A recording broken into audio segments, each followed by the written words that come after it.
નમસ્તે મિત્રો, ગુજ્જુ માહિતી યુટ્યુબ ચેનલમાં તમારું સ્વાગત છે। આજે આપણે પીએમ આવાસ યોજના વિશે સંપૂર્ણ માહિતી જોઈશું, જેમ કે કયા લોકોને આ યોજનાનો લાભ મળશે, કયા ડોક્યુમેન્ટની જરૂર પડશે અને આ યોજનાની પાત્રતા શું છે, કેટલી સહાય મળશે અને ઓનલાઈન ફોર્મ કેવી રીતે ભરશો તે સંપૂર્ણ માહિતી આપણે આ વિડીયોની અંદર જોઈશું। તો જે મિત્રો નવા હોય તેઓ ચેનલને સબસ્ક્રાઇબ કરી લે અને વિડીયોને એક લાઇક કરી દે। વિડીયોની અંદર આગળ વધીએ મિત્રો, માહિતી જોઈએ વિસ્તારમાં। પીએમ આવાસ યોજના હેઠળ બનાવવાના છે 3 કરોડ નવા ઘરો। તો આના માટે કોણ અરજી કરી શકશે તેના વિશે જોઈએ। પીએમ આવાસ યોજના હેઠળ ગત 10 વર્ષોમાં પાત્ર ગરીબ પરિવારો માટે કુલ 4.21 કરોડ ઘર બનાવવામાં આવ્યા છે। જો હજુ સુધી તમારું પણ પાકું મકાન નથી બન્યું તો તમે પીએમ આવાસ યોજનાનો લાભ ઉઠાવી શકો છો। પીએમ નરેન્દ્ર મોદીના 3જા કાર્યકાળની શરૂઆત થઈ ચૂકી છે। પ્રધાનમંત્રી નરેન્દ્ર મોદીના આવાસ પર સોમવારે 10 જૂનના રોજ નવી કેબિનેટ બેઠક થઈ હતી। પ્રધાનમંત્રી આ બેઠકમાં પ્રધાનમંત્રી આવાસ યોજના હેઠળ 3 કરોડ વધારાના આવાસ બનાવવાનો નિર્ણય લેવામાં આવ્યો છે અને પીએમ આવાસ યોજના હેઠળ ગત 10 વર્ષોમાં પાત્ર ગરીબોને 4.21 કરોડ ઘર બનાવવામાં આવ્યા છે। જો હજુ સુધી તમારું પણ પાકું મકાન નથી બન્યું તો તમે આ યોજનાનો લાભ લઈ શકો છો। તો આવો જાણીએ આ યોજના માટે પાત્રતા શું છે અને કેવી રીતે અરજી કરી શકો છો। પીએમ આવાસ યોજનાના રૂપમાં પણ જાણીતું છે, એક ક્રેડિટ લિંક સબસિડી યોજનાના રૂપમાં પણ કાર્ય કરે છે। દેશમાં બધા લોકો પાસે પાકા મકાન હોય તેના માટે કેન્દ્ર સરકાર દ્વારા પીએમ આવાસ યોજના ચલાવવામાં આવી રહી છે। આ સ્કીમમાં સરકાર લાભાર્થીઓને પાકા મકાન આપે છે અથવા તો પાકા મકાન બનાવવા માટે નાણાકીય સહાય પૂરી પાડે છે। તે સહાય કેટલી અને કોને મળશે તે આગળ આપણે વિસ્તારમાં જોઈશું। ત્યારબાદ જોઈએ કે પીએમ આવાસ યોજનાના ફાયદાઓ। કાચા કે અસ્થાયી મકાનમાં રહેનારા લોકોને પીએમ આવાસ યોજના હેઠળ પાકા મકાન આપવામાં મદદ કરવામાં આવે છે। જો કોઈ વ્યક્તિની પાસે જમીન છે તો તેને મકાન બનાવવા માટે આ યોજના હેઠળ નાણાકીય મદદ પણ કરવામાં આવે છે। એટલે કે જો કોઈ વ્યક્તિ પાસે પોતાનો પ્લોટ હોય અને મકાન ન હોય તો આ યોજના હેઠળ તમને નાણાકીય સહાય પૂરી પાડવામાં આવે છે અને તમે ઘરનું મકાન બનાવી શકો છો। આ યોજના હેઠળ સરકાર હોમ લોન પર સબસિડી પણ પ્રદાન કરે છે। સબસિડીની રકમ ઘરના આકાર અને આવકના સ્તર પર નિર્ભર કરે છે। આ યોજના હેઠળ બેંકોને ઓછા વ્યાજદર પર હોમ લોન પ્રદાન કરવા માટે પ્રોત્સાહિત કરવામાં આવે છે। પીએમ આવાસ યોજના હેઠળ હોમ લોન માટે મહત્તમ રીપેન્ડ પીરિયડ 20 વર્ષનો છે, એટલે કે વધારેમાં વધારે 20 વર્ષની સમય મર્યાદા આપવામાં આવે છે આ લોનમાં। ત્યારબાદ મિત્રો પીએમ આવાસ યોજનાની પાત્રતા વિશે જાણીશું। અરજદારની ઉંમર 18 વર્ષ કે તેથી વધુ હોવી ફરજિયાત છે। જો મિત્રો અરજદારની ઉંમર 17 વર્ષ અથવા તો તેની નીચે હશે તો આ યોજનામાં ફોર્મ ભરી શકશે નહીં। ત્યારબાદ અરજદારનું ભારતનું નાગરિકતા પણ હોવું જરૂરી છે, એટલે કે બહારના વ્યક્તિ આ યોજનામાં ફોર્મ ભરી શકતા નથી। ત્યારબાદ 18 લાખ રૂપિયા સુધીની વાર્ષિક આવક ધરાવતા પરિવારો માટે પ્રધાનમંત્રી આવાસ યોજના ઉપલબ્ધ છે।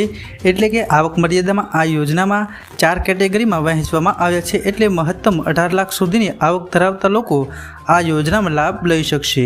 આ યોજના માટે પાત્ર બનવા માટે વ્યક્તિઓ પાસે ભારતમાં કોઈ પણ ભાગમાં કાયમી ઘર હોવું જોઈએ નહીં।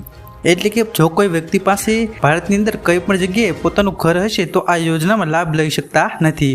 જો પરિવારમાં કોઈ પણ સરકારી નોકરી કરે તો તેને પણ આ યોજનાનો લાભ મળતો નથી। એટલે કે ઘરના સભ્યોને કોઈ પણ વ્યક્તિને સરકારી નોકરી હોય તો આ યોજનાનો લાભ લઈ શકતા નથી। ત્યારબાદ ઈડબ્લ્યુએસ સાથે સંકળાયેલા લોકોની વાર્ષિક આવક 3 લાખ રૂપિયાથી ઓછી હોવી જોઈએ તો આ યોજનાનો લાભ લઈ શકશે। ઈડબ્લ્યુએસ વિશે આપણે આગળ વિસ્તારમાં જોઈશું। ત્યારબાદ જોઈએ આ યોજનામાં જરૂરી દસ્તાવેજો વિશે। અરજદારનું ઓળખપત્ર, રહેણાંકનું પ્રમાણપત્ર, ત્યારબાદ આવકનું પ્રમાણપત્ર, રેશન કાર્ડ, આધાર કાર્ડ, આ તમામ ડોક્યુમેન્ટ અને સોગંદનામાની પણ જરૂર પડશે।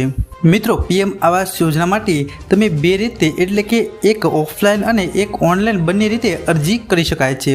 ઓફલાઈન અરજી કરવા માટે તમારે નજીકના કોમન સર્વિસ સેન્ટર પર જવું પડશે, એટલે કે CSC સેન્ટર જવું પડશે।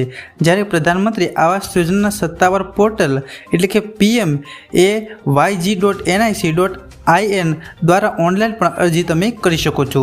ત્યારબાદ પીએમ યોજનાના લાભાર્થીઓ મધ્યમ આવક જૂથ કે જેની વાર્ષિક આવક 6 થી 12 લાખ વચ્ચે છે તેઓ અને મધ્યમ આવક જૂથ એટલે કે MIG2 જેની આવક 12 થી 18 લાખની છે અને ઓછી આવક જૂથો એટલે કે LIG જેમની વાર્ષિક આવક 3 થી 6 લાખ વચ્ચે છે અને આર્થિક રીતે નબળા વિભાગ EWSની જેની આવક 3 લાખ રૂપિયા સુધીની હોય છે. એટલે કે MIG, LIG અને EWS આ ત્રણેય આવકના ભારમાં વહેંચવામાં આવ્યા છે અને મધ્યમ આવક જૂથ એટલે કે મધ્યમ વર્ગના લોકોને 6 થી 12 લાખની વચ્ચે વહેંચવામાં આવ્યા છે. ત્યારબાદ આગળ લાભાર્થી વિશે જોઈએ તો LIG અને MIG લાભાર્થીઓ માત્ર પ્રધાનમંત્રી આવાસ યોજના હેઠળ ક્રેડિટ લિંક સબસિડી માટે પાત્ર ગણાય છે, જ્યારે EWS લાભાર્થીઓ સંપૂર્ણ સહાય માટે પાત્ર છે. એટલે કે જેમની આવક 3 લાખ હોય તેવા આ યોજના હેઠળ LIG અથવા તો EWS લાભાર્થી બનવા માટે તમારે યોગ્ય પાત્રતા જરૂરી છે.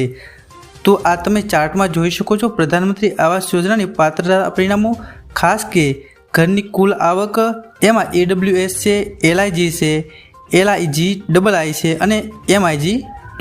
આ ચાર્ટમાં 4/4ની મર્યાદા અને સમયગાળો પણ દર્શાવવામાં આવ્યો છે. EWSની વાત કરીએ તો ઘરની આવક 3 લાખ રૂપિયા, LIGમાં 3 થી 6 લાખ સમાવેશ થાય છે અને MIGIમાં 6 થી 12 લાખ, MIG2માં 12 થી 18 લાખ વચ્ચે હોય છે.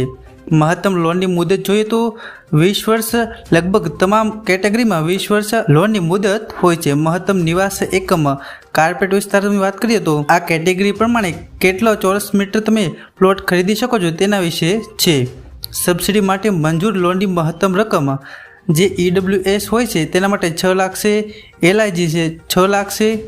મહત્તમ 12 લાખ સુધીની મંજૂર લોનની મહત્તમ રકમ હોય છે. ત્યારબાદ સબસિડીની વાત કરીએ તો સબસિડી EWSમાં 6.50% છે, LIGમાં 6.50%, MIGમાં 4% અને MIG2માં 3% હોય છે. ત્યારબાદ વર્તમાનની વાત કરીએ તો 9%, 9% અને ચારેય વિસ્તારમાં 9% ડિસ્કાઉન્ટ રેટ હાલમાં છે. મહત્તમ વ્યાજ સબસિડી રકમની વાત કરીએ તો આપ જોઈ શકો છો કે ચાર્ટમાં કઈ રીતે દર્શાવવામાં આવ્યું છે.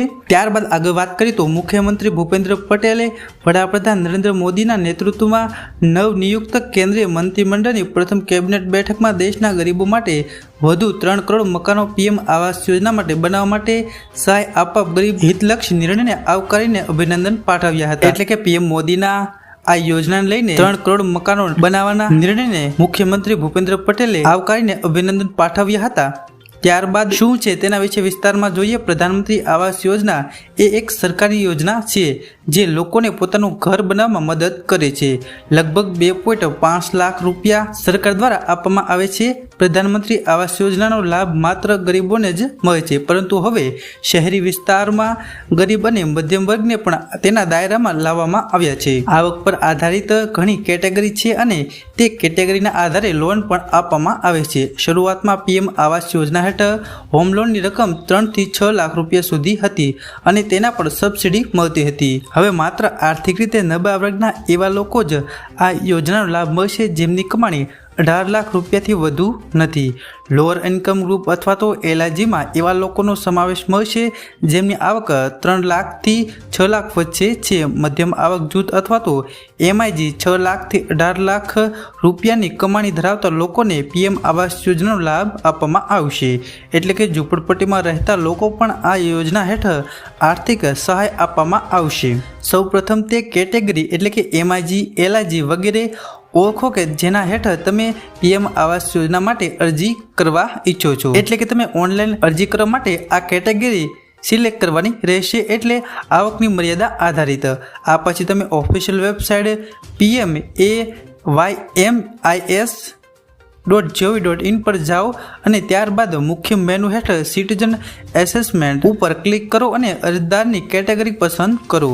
ત્યારબાદ તમને એક અલગ પેજ પર રીડાયરેક્ટ કરવામાં આવશે જ્યાં તમારી આધાર વિગતો દાખલ કરવી પડશે. તમારી વ્યક્તિગત આવક, બેંક ખાતાની વિગતો અને વર્તમાન રહેણાંક સરનામા સાથે ઓનલાઈન PM આવાસ યોજના હેઠળ અરજી ભરો અને ત્યારબાદ કેપ્ચા કોડ દાખલ કરો. માહિતીને યોગ્ય રીતે ચકાસો અને સબમિટ કરો અને તમારું ફોર્મ સબમિટ થઈ જશે.